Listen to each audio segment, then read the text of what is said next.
Ninyo Mulak natigil sa taping ng Batang Quiapo dahil sa namamagang pimples. Kung bago ka lang sa channel na ito, huwag kalimutang mag-like, share, comment, and subscribe.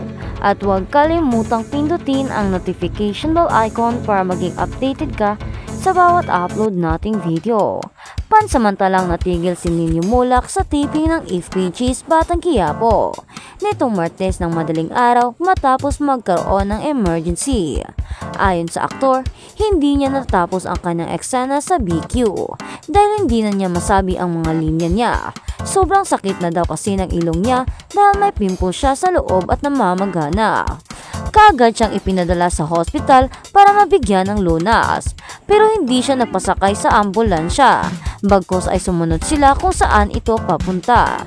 Base ito sa post ng aktor sa kanyang Instagram stories nitong Miyerkules ng gabi. Guys, andito ako ngayon sa kotse kasunod sa ambulansya kasi nagsushooting kami ng Batang Quiapo. Sobrang sakit na ng ilong ko dahil may tigyawat dito, sabay turo sa kaliwang butas. Kaya pupunta kami ngayon ng hospital para pa-inject yung tigyawat sa loob.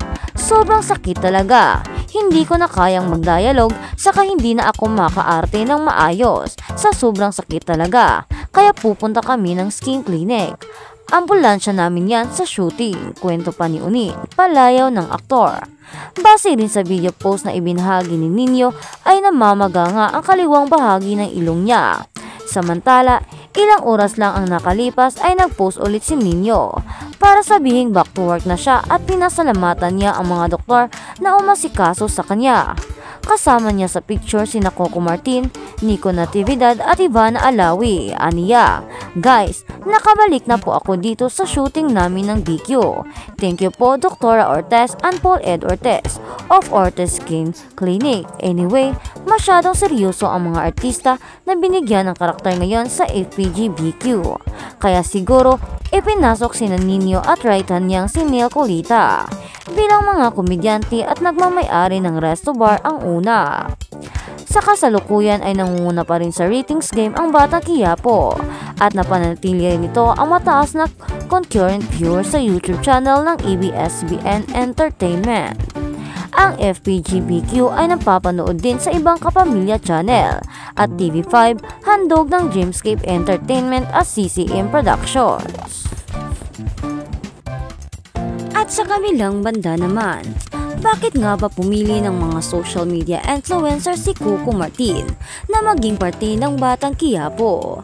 Nagbukas na naman ng pintuan ang tinaguriang primetime king ng kapamilya network na si Coco Martin sa mga ordinaryong tao para maging parte ng bago nitong teleserye na FPG's Batang Quiapo.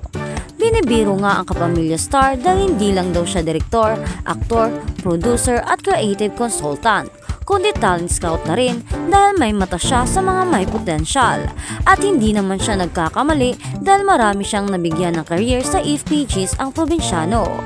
At muling naulit ngayon sa FPG's Batang Quiapo. Mga social media influencer naman ang isinama ni Coco sa kwento tulad ng mag-asawang vloggers na sina Lovely at Norvin Dilapina na may 801,000 subscribers sa YouTube channel, ang Ven FBP. Sabi ni Lovely, "Ako po si Joy sa Batang Quiapo at syempre po sa isang community hindi mawawala ng marites at isa po ako doon." Say naman ang asawa niyang si Norvin, "Ang pangalan ko po ay Norman. Ako po yung asawa niya at as usual under din po ako sa istorya. Nagbablog din po kami. Kwento ko lang po nung kinontak po kami for Batang Quiapo. Syempre, hindi po namin alam kung ano yung Batang Quiapo. Sinearch po namin at si Direk Coco Martin pala. Hindi pala alam ni na Lovely at Norvin na may pelikulang Batang Quiapo. Noon si The King, Fernando Poe Jr. at Maricel Soriano." At sa kabilang balita naman, pagtawag ni Annabel ng bruha kay Sarah, pagboto kay Barbie fake news. Nabiktima na naman ng nakakalokang fake news ang talent manager at nanay ni Rofa at Richard Gutierrez na si Annabel Rama. Ilang quote cards ang kumalat sa social media nitong mga nakaraang araw na naglalaman ng mga pahayag daw ni Tita Annabel laban sa estranged wife ni Richard na si Sara Labate. Isa na rito ang umano'y matapang na pahayag ng asawa ng veteran aktor na si Eddie Gutierrez tungkol sa bagong jowa raw ni Sarah na naispatang kadate raw nito sa Hong Kong. Ang nakalagay sa naturang fake quote card, nakikita nyo naman hindi ko na kailangan pang magsalita. Oo, may kasama sa Hong Kong ang broha. Ang nakasulat pa sa picking quote card na ang tinutukoy ay ang viral na litrato ni Sarah na may kadate raw na foreigner guy sa Hong Kong. Nauna nang itinanggi ni Sarah na jowa niya ang naturang lalaki. Aniya, friend lang daw niya ito pero ipinagdidiinan niya na single naman siya ngayon. Kaya walang issue kung malilink man siya sa iba. Sa isa pang quote card ay mababasa naman na inamin daw ni Tita Annabel na nagbakasyon si Richard kasama ang aktres na si Barbie Imperial. Nakasulat pa roon na mas boto raw ang nanay ni Richard kay Barbie at hindi hamak na mas mabait ang dalaga kesa kay Sarah. Kasunod nito agad na nagpost ang panganay na anak ni Tita Annabel na si Ropa sa kanyang Facebook account para pabulaanan ang naglalabasang quote cards. My mom has not uttered a word. Things are peaceful at the moment. Let's keep it that way. Ang pagliliwanag pa ni Rufa. Marami naman ang nagkomento sa post na iyon ng aktres. Narito ang ilan. I pray for the whole family well. Kasama na ang nanay ng mga pamangkin mo, Rufa, who is working so very hard na din to show her strength for her kids. Okay, ate po. Thank you to Lord po, ate. I love you. To all and all is good po to my husband Richard po. Love me so much po. I give you for respect to my family Gutierrez po. Okay. Thanks, ate. Man's blessing po. I love you po, ate. Gusto ko sa family Gutierrez po. Basta huwag niyo pong pabayaan po, ate. Tapos yung iba kung makakakumin, kala mo kung sino. Di mo na inaalam kung fake ba o hindi yung mga nababasa. Di nila alam na madali lang mag-edit ngayon. Kaya ako mas naniniwala ako pag binalita sa national TV kaysa dito sa social media. Lodi Rufa, dapat lang ipagtanggol si Madam Annabel.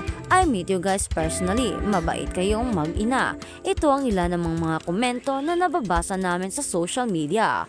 Ukol nga sa post ni Rofa na ipinagtanggol ang kanyang ina raw na naglalaman ng mga pahayag daw ni Tita Annabel laban sa estranged wife ni Richard na si Sarah Labate. Isa na rito ang umano'y matapang na pahayag ng asawa ng veteran aktor na si Eddie Gutierrez tungkol sa bagong jowa raw ni Sarah na naispatang kadate raw nito sa Hong Kong. Ang nakalagay sa naturang fake quote card, nakikita nyo naman hindi ko na kailangan pang magsalita. Oo, may kasama sa Hong Kong ang